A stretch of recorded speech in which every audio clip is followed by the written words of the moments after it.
Today on TimesCast, well, it's finally here, the busiest travel day of the year. And from at least one major airport, there have been no reports of protests and no delays. I mean, it really was nothing. It was 1, 2, 3, quick and over.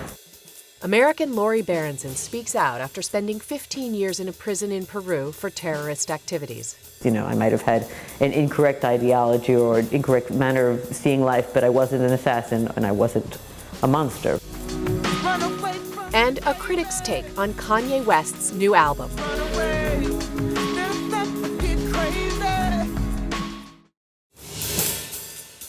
In recent days, there's been a media frenzy surrounding the TSA's full-body scanners and pat-down security policies. More passenger meltdowns over airport pat-downs. We're watching this checkpoint because, remember, this is the day that some on the internet have called for a national opt-out day. Would you submit to one of these pat-downs? Not if I could avoid it. But on Wednesday morning, at many airports around the country and here at New York's LaGuardia Airport, lines were moving smoothly. We saw just one lonely protester. They went through all my luggage. They asked me all kinds of questions. And I asked myself, who's the criminal? Am I the criminal who flies every single week? Or are the criminals the guys who want to kill us? And I'm being treated like the criminal because I'm flying. At LaGuardia Airport, the American Airlines terminal is the only security checkpoint to use the new X-ray technology. Most passengers there were willing to sacrifice a bit of privacy for more security.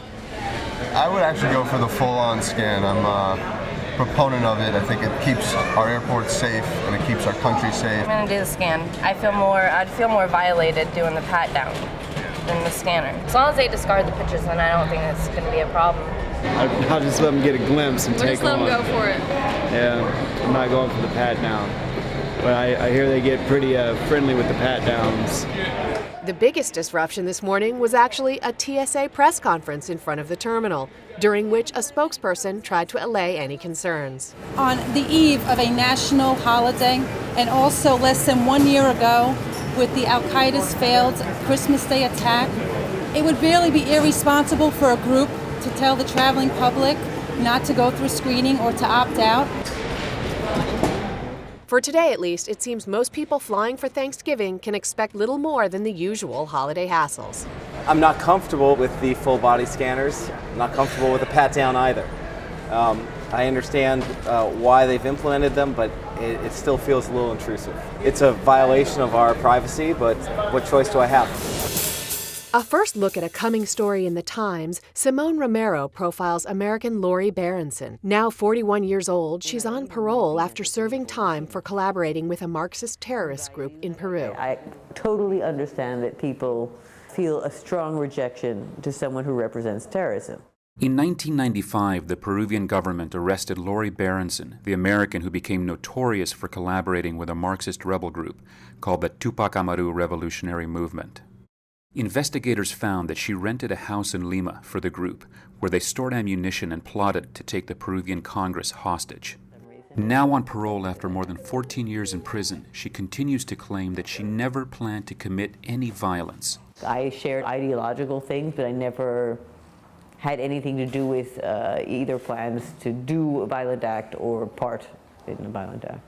Baronson is reviled within Peru because much of the country views her as a symbol of the turmoil that afflicted the country in the 1980s and 90s, when almost 70,000 Peruvians were killed in the war involving her group and another insurgency, the Shining Path. I really wasn't that much of a monster. That was, I might have had an incorrect ideology or an incorrect manner of seeing life, but I wasn't an assassin and I wasn't a monster.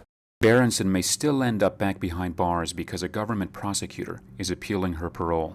But for now, she spends her days rediscovering life after a decade and a half in prison, caring for her son, Salvador, who she had in prison with a former member of the Tupac Amaru group, and trying to piece together a profession as a translator. I'm saddened and I'm sorry that I have been part of something that was considered so damaging. When I was young, I thought I had this moral obligation to do things for others, and I don't think that was bad. So I assumed the consequences of it instead of saying, well, I shouldn't have done it at this point. To slow down time Reporter Ben Cesario talks to critic John Caramonica about Kanye West's new album for PopCast, the Times weekly music podcast. So the new Kanye West album is out. Right. John Caramonica, our music critic, is going to talk about it. Great. So this record has the sound of sort of 90s hip-hop, but on a really big scale of the way that only Kanye can do. Tell us about the way it sounds. I think if you were watching the VMAs and you saw when he premiered Runaway, and Runaway is this sort of big orchestral number, he's got a 35-minute video with ballet dancer solos in it. But when he first performed it, he's banging out the beat on an MPC, which is like a very classic hip-hop move. These juxtapositions are all over this record. You have the RZA producing on the one hand, and then you have kind of like Aphex Twin samples and like way more orchestral stuff towards the end. And that's a very specific Kanye move, and it's something that I'm excited to see more of. Baby, I got a plan. Run away fast as you can. We're used to the crazy public persona of Kanye West, his outbursts anytime there's a camera in front of him. But now the record is out, we get to see sort of, what he does when he's actually in the studio. Mm-hmm. Is that person different from the outburst guy that we know? I think what you wouldn't know about Kanye from his public persona is that he is a tinkerer. He is someone who spends a lot of time on process. Here's a guy who you think is real fast and loose with how he plays with his image, but actually in the studio, he's a real micromanager. And I think you see that in this record. There are a lot of things happening all at once in this record. There's a lot of maximalist things happening. There's a lot of small, minimal, lo-fi things happening, and they're all happening at the same time. And that's something that he can pull off because of his skill level that I think if you were just following him in the tabloids or on MTV, you wouldn't necessarily know. To get the latest news on music, subscribe to the New York Times weekly PopCast and join us again on Friday for TimesCast.